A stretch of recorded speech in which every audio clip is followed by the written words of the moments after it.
के मसीह मिनिस्ट्री में आपका स्वागत है। हम वचन और प्रार्थना के द्वारा लोगों को आत्मिक जीवन में आगे बढ़ने के लिए उत्साहित करते हैं। हमारे साथ शामिल होने के लिए इस चैनल को सब्सक्राइब करें। धन्यवाद। Praise the Lord. दोस्तों, हम आपका स्वागत करते हैं आज रात की प्रार्थना में। और जैसा कि आप जानते हैं कि हम नए साल में प्रवेश करने वाले हैं, इसलिए कुछ बातों को हम अपने जीवन में सीखेंगे कि कैसे हम इस नए साल में प्रवेश करें और क्या क्या हमें इस नए साल के लिए करना चाहिए। हम लोग देखते हैं मत्ती की किताब उसका 4 अध्याय यदि आप पढ़ेंगे, जब यीशु मसीह ने अपनी मिनिस्ट्री की शुरुआत की। यीशु मसीह पैदा हुए और उसके बाद जब वो बड़े हुए तो वो अपने पिता के साथ में काम करने लगे। लेकिन जब वो 30 साल की उम्र के हो गए तब प्रभु यीशु मसीह ने मिनिस्ट्री को करना शुरू किया। मिनिस्ट्री को करना, प्रभु के कार्य को करना शुरू किया। उससे पहले का वर्णन बाइबल में नहीं मिलता, हो सकता है उन्होंने किया हो लेकिन नहीं मिलता है। लेकिन 30 साल की उम्र के बाद प्रभु यीशु मसीह ने मिनिस्ट्री करना शुरू किया। और उससे पहले कि प्रभु यीशु मसीह मिनिस्ट्री में अपने कदमों को रखते, काम को करना शुरू करते, प्रभु यीशु मसीह ने बपतिस्मा लिया।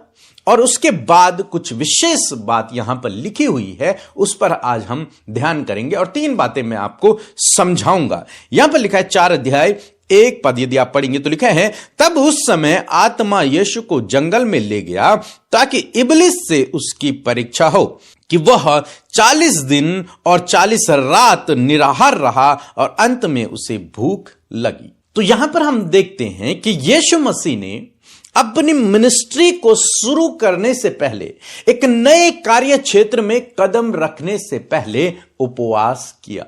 क्या किया? उपवास किया।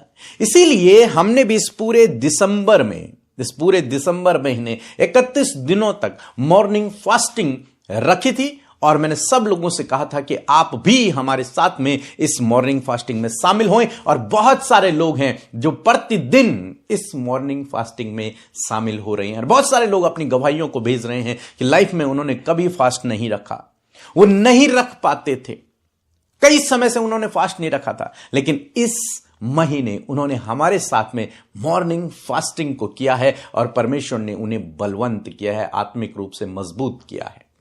ऐसे ही यहां पर हम लोग देखते हैं क्यों हमने किया, ताकि हम नए साल में जब प्रवेश कर रहे हैं उससे पहले हम अपने आप को तैयार करें इन 31 दिनों में उपवास के दौरान। और यही यीशु मसीह ने किया।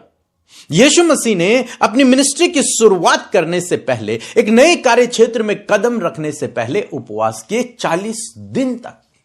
लिखा है निराहार रहे। हमने तो मॉर्निंग फास्टिंग की, लेकिन यीशु मसीह ने 40 दिन तक कुछ खाया ही नहीं। तो पहली बात जो मैं आपको समझाना चाहूंगा वो ये है कि जब आप 2026 में प्रवेश करने जा रहे हैं तो उससे पहले आप उपवास करें। अभी भी 2 दिन बाकी हैं, आप हमारे साथ में उपवास कर सकते हैं और आप पूरे दिन का भी उपवास रख सकते हैं। अपने आप को तैयार करें, उपवास के द्वारा अपने आप को तैयार करें नए साल में प्रवेश करने के लिए।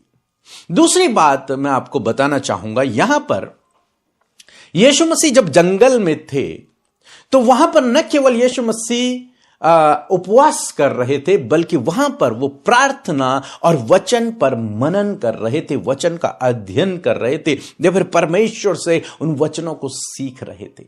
यही आपको करना है 2026 में प्रवेश करने से पहले। अभी 2 दिन बाकी हैं, आपको परमेश्वर के वचन पर मनन करना है, ध्यान करना है, मेडिटेट करना है, ताकि परमेश्वर अपने गूढ़ भेद को आप पर प्रकट करे, अपनी योजना को आप पर प्रकट करे।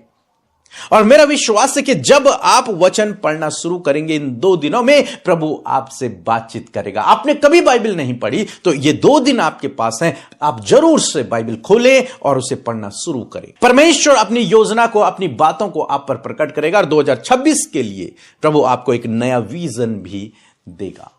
तो दूसरी बात मैं सोचता हूं आप समझ गए हैं कि इन 2 दिनों में आपको अपने आप को तैयार करना है उपवास के द्वारा और वचन पढ़ने के द्वारा। तीसरी बात जो मैं आपको बताना चाहूंगा वो ये है, 11 पद में लिखा है कि तब शैतान उसके पास से चला गया। कब? जब प्रभु यीशु मसीह ने अपने आप को तैयार किया उपवास के दौरान, वचन पर